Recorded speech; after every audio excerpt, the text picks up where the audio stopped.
will Prisavi may marry Barra of GM today, sent a frightening warning to all electric vehicle manufacturers, upsetting and confusing as she addressed the massive EV dilemma GM is experiencing.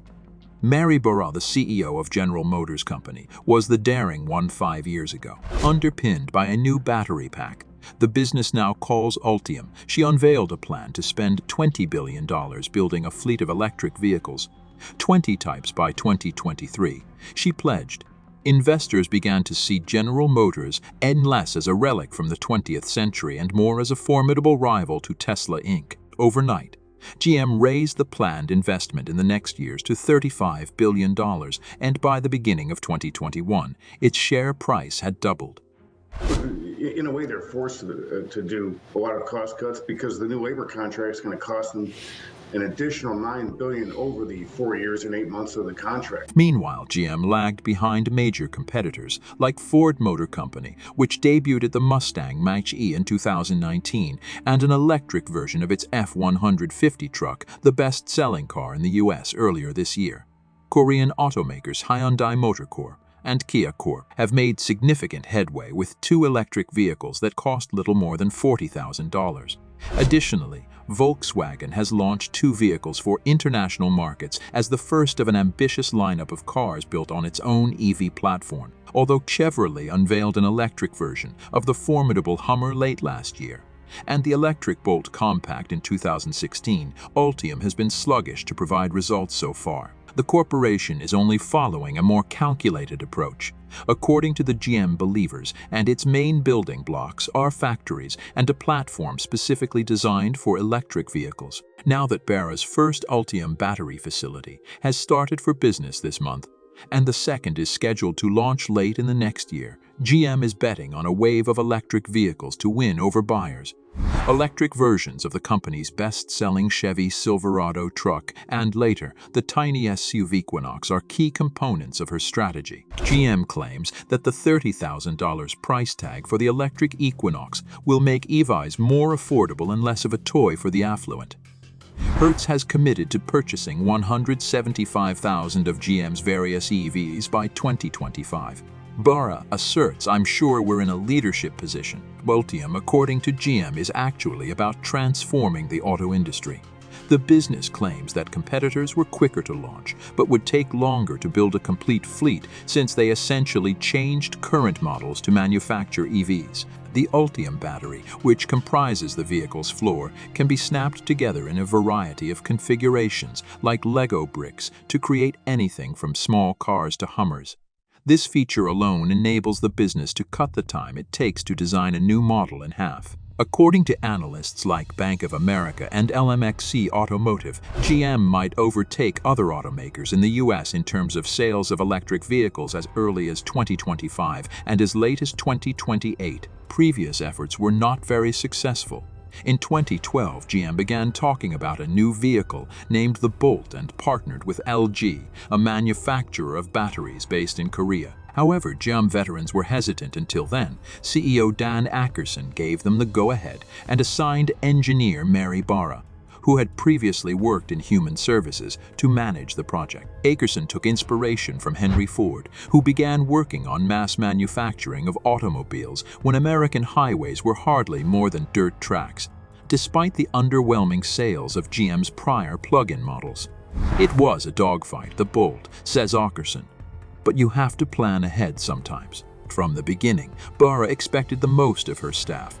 Former GM Vice Chairman Steve Gursky remembers a meeting to talk about how much range the Bolt would require. Barra wanted more. Other engineers said 150 miles would be enough. After all, Tesla was about to unveil the Model S, which would have a top-of-the-line range of 265 miles. Gursky remembers her stating that anything less than 200 miles would mean we're going to embarrass ourselves. With a nearly 240-mile range, the first Bolt was released into the market. In 2014, Barra became the first woman to occupy the top post at General Motors, or any other major manufacturer, after impressing Ackerson with her determination. However, the corporation was engaged in a recall of a defective ignition switch that was responsible for hundreds of injuries and 120 fatalities when she took charge. After resolving that issue, she proceeded to simplify the financially detrimental global operations that GM had been developing since the 1920s. She shut down 3 of her own facilities in 2019, which sparked a 40-day auto workers' strike and several furious tweets from then-President Donald Trump. Barra had to battle reticent insiders who had been burnt by earlier experiments at battery-powered vehicles and were used to earning billions selling gas guzzlers throughout it all. GM demolished the electric 2-seater Evony, which it had released in 1996 and which had cost the corporation $2 billion in losses when the leases came to an end. Despite having the ability to operate entirely on electricity and outperforming Toyota's Prius, which always runs on gasoline, the plug-in hybrid Chevy Volt was introduced in 2010 but never gained any traction. GM's engineers and designers had been experimenting with what would eventually become the Ultium battery at the time Barra arrived, claiming it could be used in 18 different vehicle types, including pickup trucks, tiny cars, and luxury sedans. After being impressed, Barra called in senior management to assist her in determining the presentation strategy and the number of electric vehicles that GM should commit to bringing to market. Some in the group advised delaying the release date in order for GM to be able to announce a higher headline number of anticipated models, even if no vehicles were ready for production. Alan Beatty, the head of marketing, said that they need to be cautious when making any commitments, given that buyers have little interest in electric vehicles and that Tesla lost almost $2 billion in 2017. The business may more readily retreat if sales do not take off. One plan called for GM to introduce 10 electric and plug-in cars worldwide by 2022. But it did not say that the majority of those cars would be sold in China, where battery-powered versions were required to comply with local laws. During the discussion, former GM president Dan Ammann said, "It was the natural tension between the here and now and current earnings vs.